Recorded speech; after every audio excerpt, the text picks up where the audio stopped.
তো আজকে আমাদের মতো আমরা সবাই তো ধরে নিয়েছি যে বাংলাদেশটা যেই মানে যে জায়গাটায় গিয়ে একদম স্টেলমেট সিচুয়েশনে ছিল, আমরা এখন আমরা মালয়েশিয়া হয়ে যাব, আমরা সিঙ্গাপুর হয়ে যাব।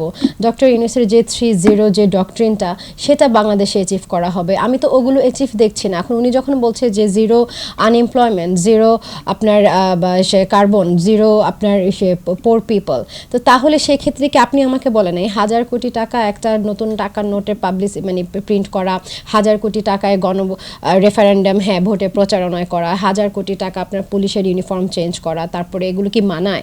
আমরা জনসাধারণ আমরা তো চাচ্ছি ভাই আমাদের কর্মসংস্থান, something long term, piece, justice, security, সেটা যেখানে ওনারা পারলো না।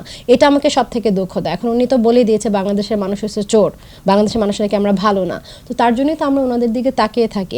আমরা কি ভালো হতে পারি না? আমরাও কি দেশটাকে মানে ভালোবেসে সুনাগরিক হিসেবে পরিচিতি পেতে পারি না? অবশ্যই পারি। আমাদেরকে শেখাতে হবে, তো আমাদেরকে শেখান, আমাদেরকে দেখান।